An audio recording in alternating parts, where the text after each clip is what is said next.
meat of our discussion, I need to say a few things about Palestine action. Now, I am absolutely in favour of action. I am utterly in favour of Palestine. I am opposed to the Israeli regime. I think there should be action, direct action, on Palestine, on the in support of the Palestinian people. And yet, if I were to say something like, I would be liable to up to 14 years in jail. I support action. I support Palestine. I support action on Palestine.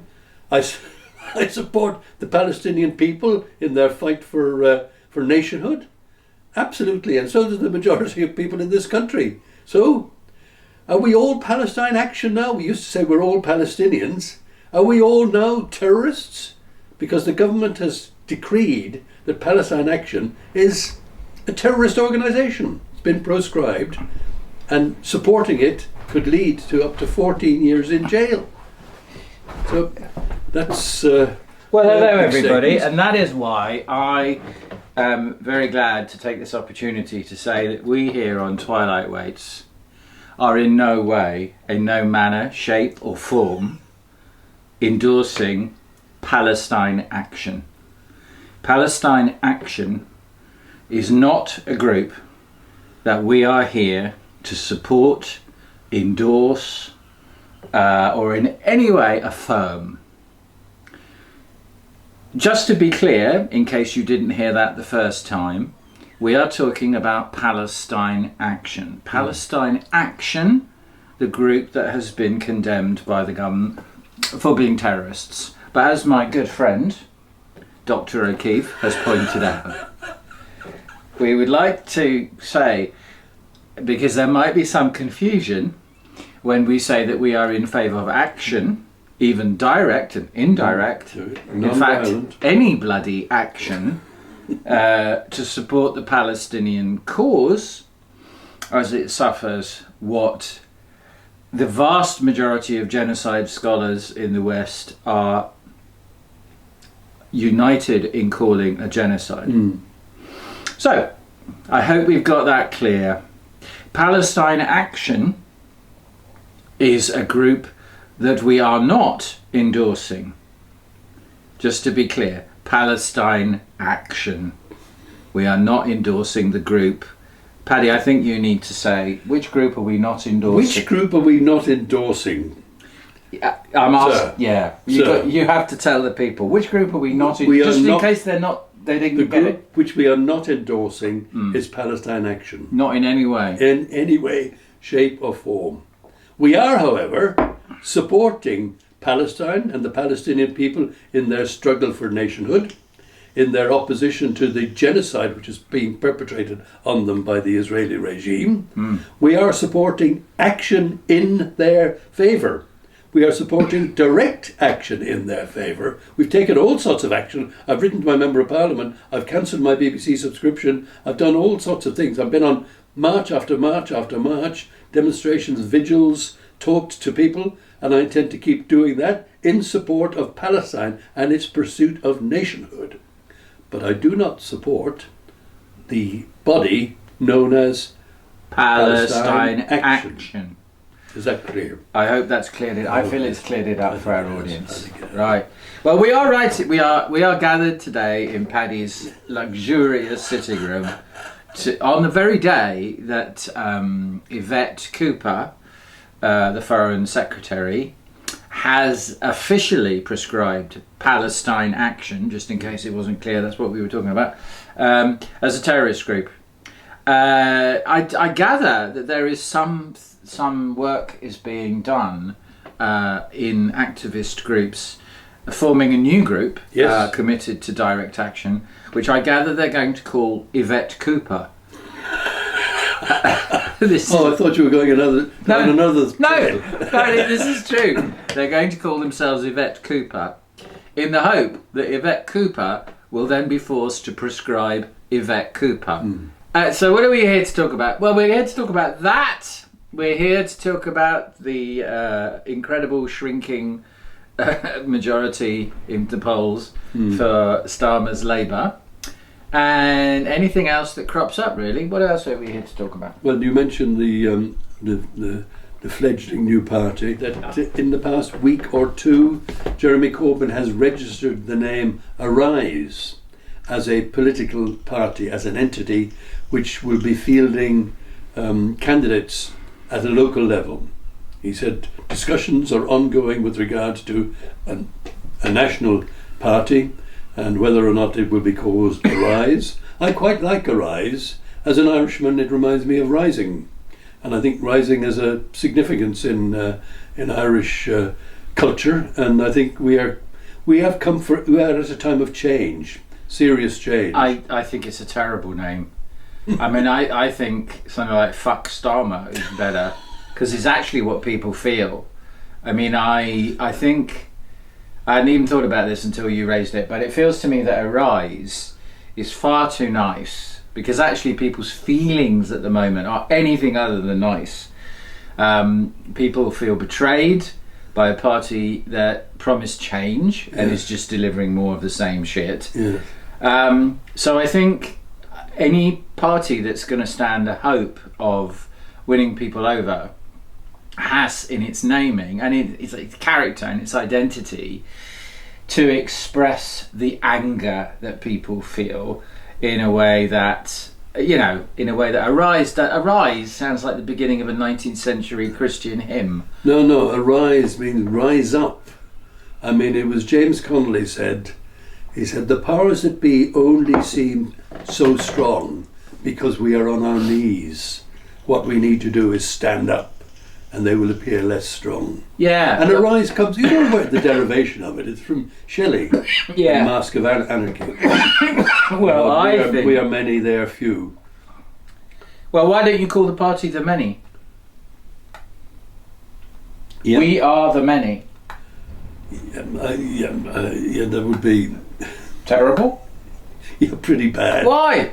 Why? I think you need something that's aspirational. You need a verb, do you? No, not necessarily, but it's a good thing to have a thing that calls for action. Like I've always thought the campaign for nuclear disarmament is good because it's a slogan, campaign for nuclear disarmament. It's better than subcommittee or coalition or whatever type, because that involves the bureaucracy of what's there. If a pressure group should always be verbal in that sense. I mean, as a verb, campaign. Well, we might come back to this. If I want to come back to this, because I have no idea of a name, but I do think the Many is a good one. But no, it's not. It's terrible. I also think Paddy's very enthusiastic about it. I'm not necessarily, just on strategic grounds, because I think actually if Zach Polanski gets in, which he's very almost certain to, as the leader of the Greens are going to become effectively a left-wing party, getting behind a wealth tax and so on, going to be pro-Palestinian. So they're going to be a party representing the interests that Corbyn's party is going to be representing, right? Well, there was a recent public opinion, which was before the Zara Sultana made her announcement, which proposed a potential left of centre party with Corbyn. It had Corbyn, and they got 10% of the vote.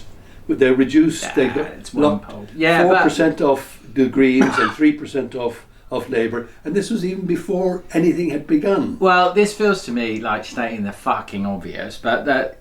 Clearly the Greens and if it were a Venn diagram there would be a lot of crossover, wouldn't there, between Arise and the Greens. And I'm all in favour of there being a left-wing party. I just think in strategic terms, I mean, I'm nicking all this from Navarra yesterday, it's obvious, well it seems obvious to me, that there are constituencies like the other Brighton constituencies that the Greens could have a chance at, and in constituencies like that, then this new left-wing party should just not stand. Similarly, in constituencies like Jeremy Corbyn's, like North Islington, the Greens shouldn't stand, right? So that, provided they sort that out, that'll be, fine. Well, you have to do two things before that happens. First of all, you have to form the party of the left. Then you have to look for alliances, agreements non-aggression pacts, all that sort of thing. Yeah. When it comes to electoral politics, and I'm all in favour of that, because people will need to be sophisticated in the way that they vote. I mean, I've always been, and I think to the best of my knowledge, I have never voted tactically. I have always Really? voted for the candidate I most wanted to win. Right. For the candidate that most appealed to me, and I have pretty well always voted as well. The only time when I tried not to vote was when Starmer stood for the Labour Party leadership. I had a vote, but I didn't want to vote for Long Bailey, or I didn't want to vote for any of the candidates because they had all signed up to a Zionist agenda. Didn't want to vote for any of them. I wanted to vote for Richard Burton, who didn't sign up to the Zionist agenda, as deputy leader. But in order to do that, on the way the system worked, you had to actually vote for a leader, as well as voting for the... So I did vote for Long Bailey. We need also to talk, since you mentioned the Zionist agenda, we need to talk about how long Israel's got, because you mentioned that. Okay, well, maybe we should go down this road. Already you can see, so the Daily Telegraph today published a scare story about Marxists who are in favour of terrorists, are going to form a party, and this is the most terrifying day in British democracy. Well, this is a new party. This is the Sultana. Yeah. It's a Camilla, brainless woman. There are going to be jokes there about sultanas, about fruit and nuts, I expect. Loads, and Magic Grandpa. So already they're wheeling out what they wheeled out for Corbyn, right? I suspect they will be better placed to challenge this and not be freaked by it. What I was going to say was, I can't remember his name, Jamie somebody or other, the guy who was the mayor up north. Do you remember I know who you mean. I don't. Hopefully, well, I'll put it on the screen underneath. But he was interviewed on Navarre yesterday, and he was making such a great deal of sense. He said, and the issue was around whether they needed a charismatic leader, right? And he said, well, no, that's how... The whole purpose of this new party is to work in a different way, work from the ground up, to be genuinely democratic. And membership-led, And he talked about the work that he'd been doing to do that, to actually get involvement. And if it does work like that, that'll be great. I don't know, I mean, we've been here before. We have been here before. And it all came to nothing. Yeah. Well, I've been here before, particularly because I was a very early member, maybe even a founding member of Respect. Oh yeah. When we launched the party and we stood in local elections, we only ever got one member of Parliament elected. That was George Galloway, and the thing eventually imploded because of friction within the party. I served on the executive committee for a number of years, and yes, I remember it being pretty bitter. So, well, do you see that brings me to my next point, I think, which is from an electoral point of view, an issue like NATO, right, is going to be, I think, a real problem for a left party. For obvious reasons, which is that even quite left people are pro NATO, right? But a lot of people on the left are against it, and that they believe, for example, that NATO is mainly responsible for the Ukraine war by provoking Russia. That's a real problem for any left party. How are you going to how are you going to have a big tent when there are people with radically different views on important things like NATO? I agree. It will be an issue because it's been an issue for us in campaigning with Stop the War against the war in the Ukraine. We have not endorsed. In fact, I've condemned Russia's invasion, Yeah. but have sought to explain the background Yeah. to it so that people would have a better understanding of quite what NATO is. Yeah. And I think one of the things that will not be palatable to people is Starmer's commitment to 5% of our GDP to go on armaments. I think this is But actually, beyond. I absolutely agree with that. But I think this goes to the heart of the problem, which is that any serious left-wing party is going to have to actually quite face the military-industrial complex, NATO's history of skullduggery, right? It's going to have to challenge some of the sacred cows of Western liberal ideology. Well, now, a minute, if it does that, well, I wonder what I guess what I'm saying is, can it? Is that at all possible to even begin a conversation about those things? I think it is, because I think there is a wave to be caught. You know, they say catch a wave. What do you call them? The guys who, what do they do when they skateboard? Surfing, catch a wave. Yeah. Well, there is a wave of aversion to what's going on, to the genocide that is going on in Israel, which I think has removed the blinds from a lot of people who were either politically naive or didn't feel themselves to be political at all. And they're saying this cannot be condoned. I think my issue is, and I put myself down as someone who's politically very naive and I'm still learning, but the more you lift up the rock, the more disgusting things you find. Yeah. Right? Yeah. And I don't think people in general are ready to look at the disgusting things that you're going to find. In the same way that the BBC has catered or created that taste for not looking at bad things by its disgustingly partial treatment of Gaza. Yeah, so people have not had to look at it. No. Right? And bit by bit they are now having to look at it and they're recoiling in horror.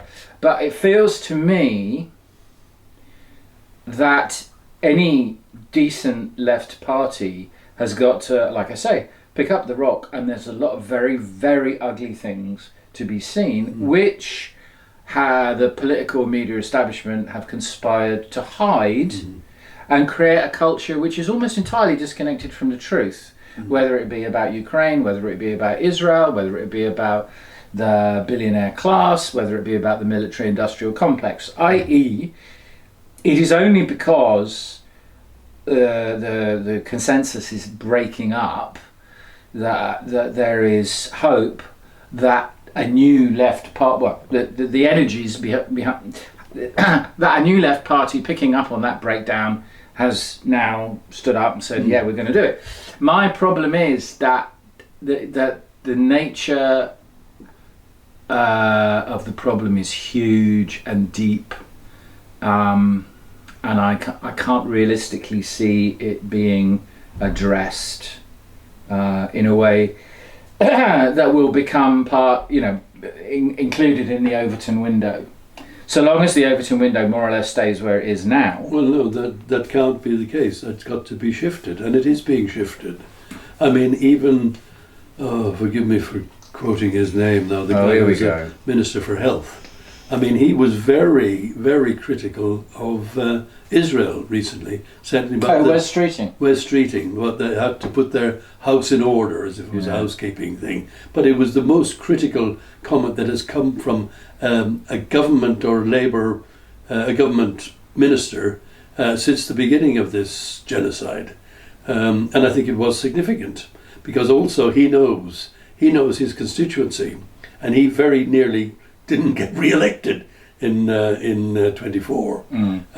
So he is, I'm sure, reflecting that to some degree. I think we should have a 5-second pause just to think about Wes Streeting's future. Because what do you mean? A couple of minutes silence? That's what I mean. Just a 5-second silence. Wes, if you're tuning in,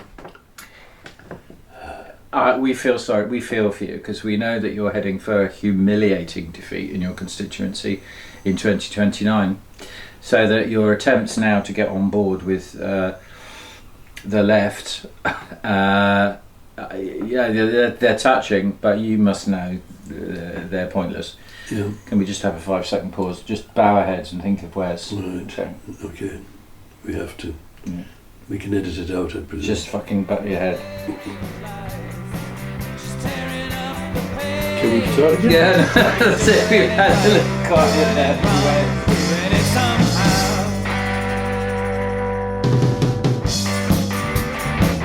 Right, I'll talk to you well tax now. I'll say the thing. Well tax now! Well tax now! Well tax now! Well tax now! What's going on, France? And it was making a raid. Well tax now! Well tax now! Right now, France! Well tax now! Right now, France! Well tax now! Right now, France! Well Interestingly, I think one of the strong points that Zara Sultana made in her resignation letter to the Labour Party was that all three of the major parties are in thrall to billionaires. Yeah. And they are there to serve, he who pays the piper calls the tune. So any one of the three of them will be, and I think a lot of the support for reform is people who are just fed up with the system in total. Not necessarily just about immigration or racism or anything like that. I mean, although I'm sure that's there as a significant element, but it is about a complete disenchantment with the two-party system, and they're prepared to go, to vote for anything. And I think it's one of the advantages that a fresh, honest. I mean, one of the things that Corbyn said, he's issued a statement yesterday or the day before, saying that one of the things that we hope to bring back is that the most important commodity is hope. Mm. And I got to say, when I first heard about Zara Sultana's declaration and resignation from the Labour Party and talking about the new party and co-leadership, was elation. I was absolutely delighted, thrilled. It felt like a fresh start, like a chance. And I'm sure there are an awful lot of people there who feel that. Well, I love Zara Sultana, but I didn't feel elation because I'm aware of the difficulties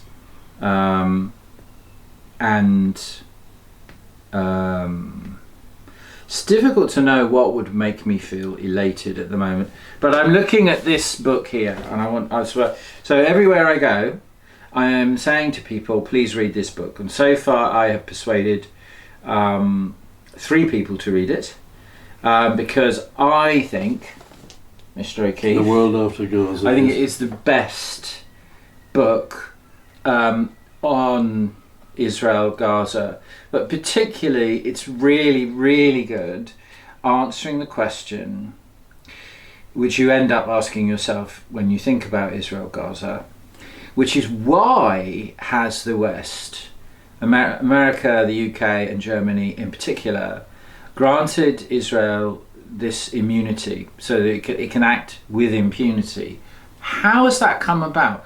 Now, the short, obvious answer is, the Holocaust, but it's much more than that. And this book goes into the complex history. It's quite a demanding read, but it's so well written that I find it compelling. But also, it also makes you feel that the situation probably isn't intractable. So this issue of elation. So what would make me feel elation would be, obviously, if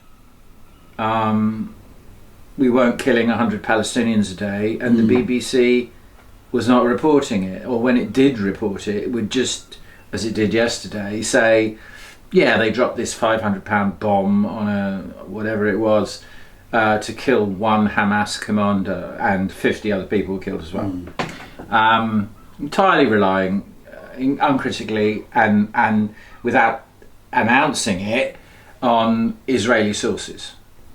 Can I ask you about it? Does it suggest, because it seems to me obvious that there is no going back after what has happened in Gaza, does it suggest that things can never be the same again? It's funny because one of the people that I gave it to said that it ends hopefully. Actually, I don't think it does end hopefully. It's called The World After Gaza because one of the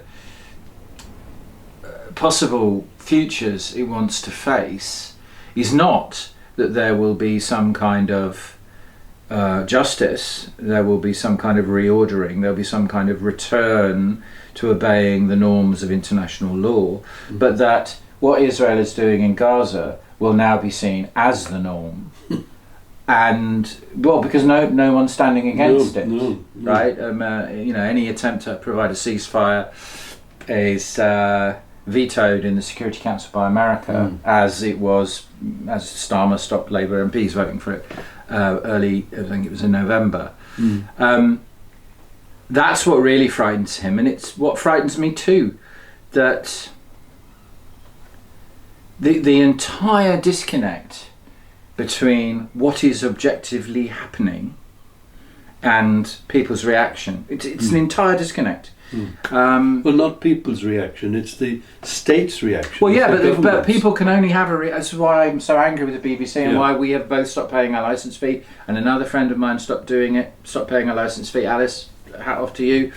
Because where are people going to see this stuff if they're not on Twitter, if they're not looking at these alternative media sites, if they're still trusting the BBC, then they're not seeing it. They're getting this kind of pasteurised, prettified view, and it's entirely false. As we've seen, I mean, I haven't yet, I want to talk a bit briefly about the film Doctors in Gaza, which I still haven't psyched myself up enough to watch, but I may watch it tonight.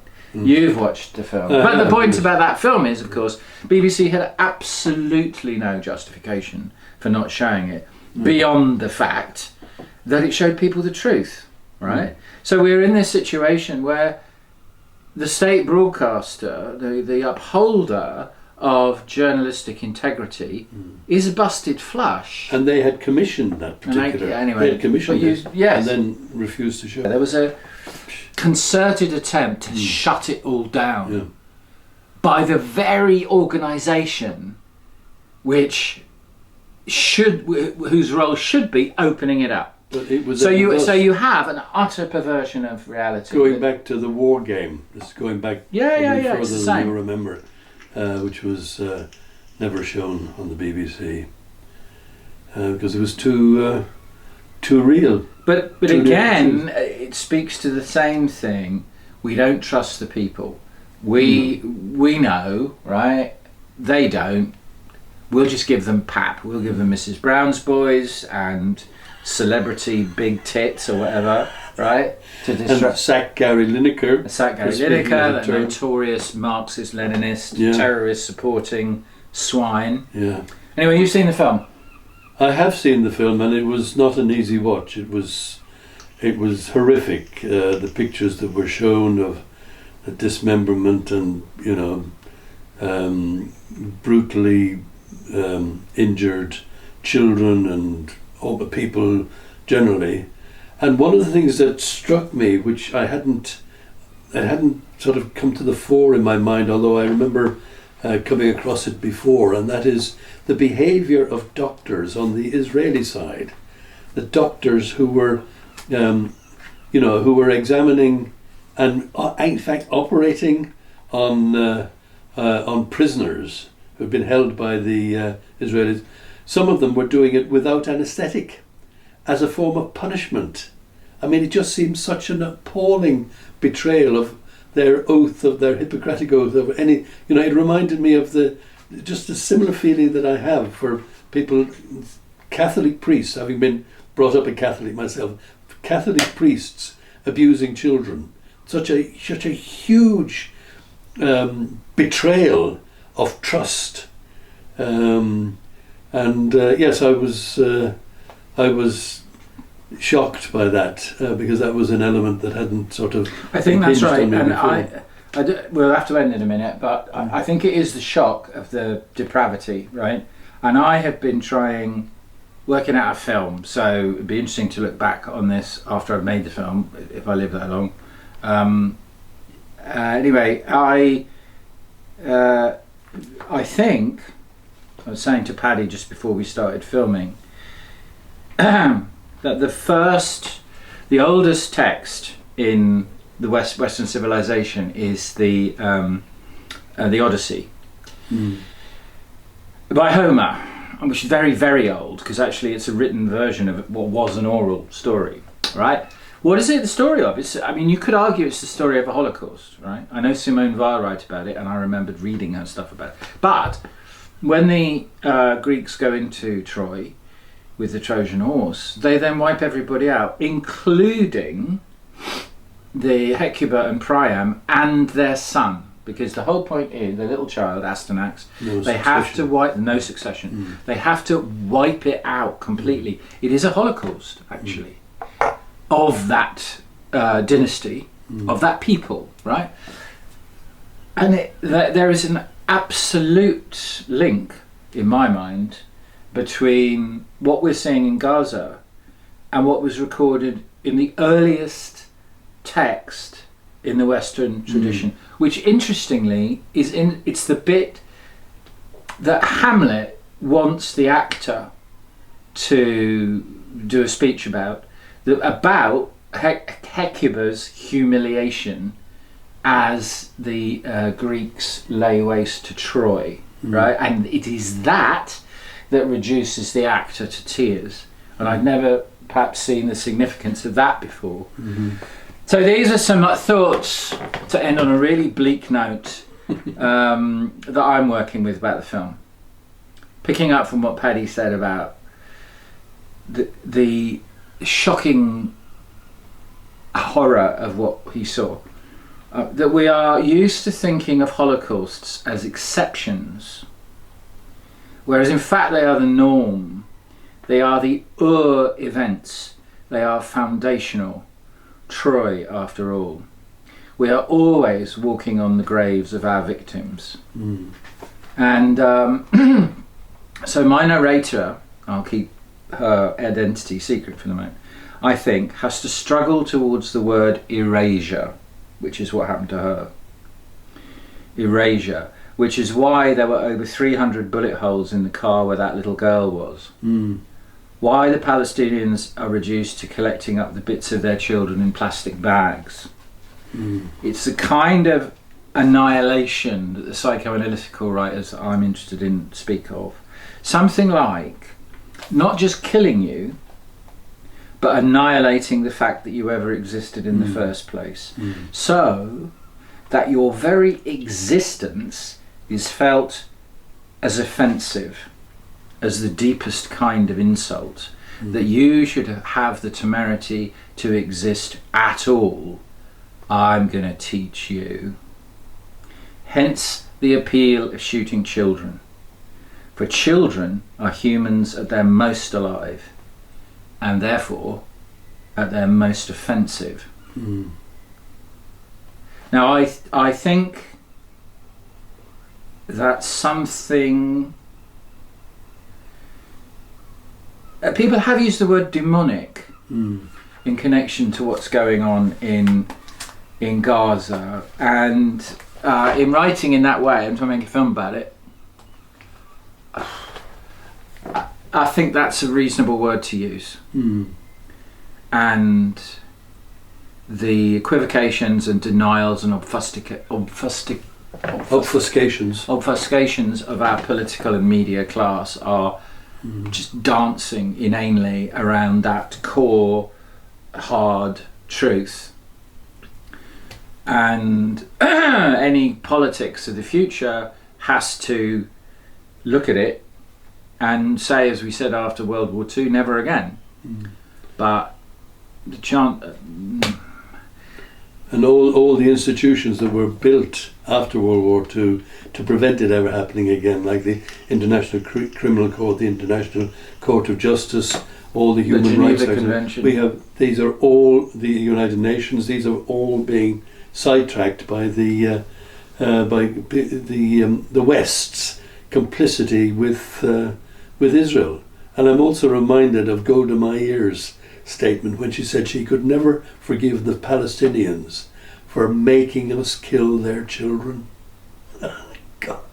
And it's funny you laugh, because it does seem to me that increasingly the absurdity, the sheer absurdity of the situation and what we're being asked to believe is absurd. Which is why, you know, Kubrick had to make Strangelove as a comedy. Initially it was starting off as a very, very serious film, and then it was like, no, this is fucking ridiculous. People wouldn't sit through it. Well, and that's the problem in my film. Anyway, so to end on a cheery note, well, I mean, you know, how can you? It's like,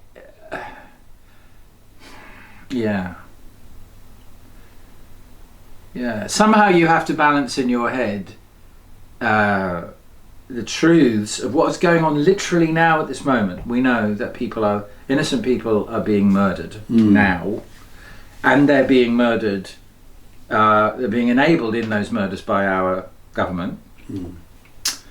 And we can do nothing about it. And that the people who do take action against this, actual action against this, are deemed as terrorists. Which, of course, just to be absolutely clear to end with, we would never, ever in a million years want to be seen to be in any small way condoning Palestine Action. Palestine Action is a group we would not want to condone in any way. Palestine Action. So we're going to end today by just saying that 3 times together. Just so no, this sounds too much like a Hail Mary. I don't want to. I don't want to get into the two times praying. We're going to say no. We're just going to say it 2 times, just so it's clear for if any authorities watch this, that we are naming that organisation, that terrorist organisation, that we are not endorsing in any way, shape or form. So after 3, Paddy, we just say it twice if you don't want it to be a Hail Mary. So what we are not endorsing is 1, 2, 3. Palestine Action. Palestine Action. Palestine Action. Good night, children. Sleep well.